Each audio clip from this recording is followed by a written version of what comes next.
Secretary of State Antony Blinken met with his Russian counterpart Sergei Lavrov in Stockholm after warning Russia of severe consequences if it invades Ukraine. At a press conference following the meeting, Blinken reiterated the U.S. commitment to protect Ukraine's independence. In recent weeks, we have deep concerns about Russia's plans for renewed aggression against Ukraine. That would move us in exactly the opposite direction, and it's simply not in anyone's interest. We have a strong, ironclad commitment to the sovereignty and territorial integrity of Ukraine.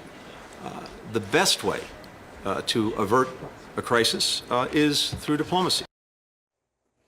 So how did we get here with Russia threatening Ukraine again? And will somebody actually stand up to Putin? What's up, everybody? Major Retired Richard Ojeda here, and Vladimir Putin is at it again. This man is the single most vile man on the planet, or at least the top 5. And I know there's plenty of competition for that illustrious title that these dictators seek, but what makes Vladimir Putin so dangerous is, unlike the others, he was brought up as a trained lethal assassin. Putin rose through the ranks of the KGB, one of the most violent and ruthless and well-resourced groups we have on this planet. You know, Vladimir Putin is a shark. He is tactical, methodical, and let's face it, he's brilliant. And I'm no fan of this man, but he accomplishes what he sets out to do every time. He knows the United States will not go to war over Ukraine. He knows that we have absolutely zero appetite to get involved with any kind of conflict at all. And he uses that to push his agenda every chance he gets. Now, why should we care? And that's a fair question, and I'll try my best to answer that. Democracy is one of the gifts that mankind has repeatedly taken for granted, abused,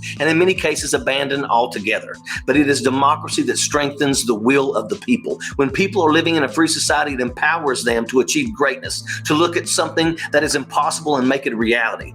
This type of ambition, drive, hunger is not something that can happen in a dictatorship. Russia, by all means, is a dictatorship. And as a result, they have to rely on nefarious activities like hacking the United States, stealing our intellectual properties, goods, and everything else that they can get their hands on. And as Americans, we spend hundreds of billions of dollars just to protect ourselves from Russian bad actors. The stronger Putin makes them, the more at risk we Americans become. So what is the solution? And I know that I say this all the time, but this is one of those times that I am so grateful that President Biden is our commander-in-chief, because he brings with him over 4 decades of foreign policy experience. President Biden is as skilled of a diplomat as it gets, folks. He looks Putin right in the eyes and lets him know that we are not messing around. And we don't want to crush you like a bug, but if you push us, rest assured you will not like the response. The United States is a dominant military in the world, and it's not even close. I dedicated the majority of my adult life serving the United States military, and I can tell you without a doubt that if we were given the order to crush Putin and his troops, we could do so.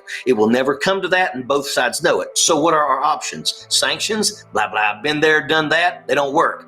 Not so fast. They do work. And you see that there are levels of sanctions the United States and our allies can take. Hypothetically speaking, the United States controls the banking industry. If we wanted to, we could lock out Russia from being able to use their credit cards. We could also block Russia from using our other services. The iPhone you have in your pocket is an American invention. We could block that. The Russians have oil, weapons, and vodka. That's it. So Putin needs to understand he's not dealing with Trump anymore. And this time around, we mean business. So stay away from Ukraine. Sappers clear the way, airborne all the way.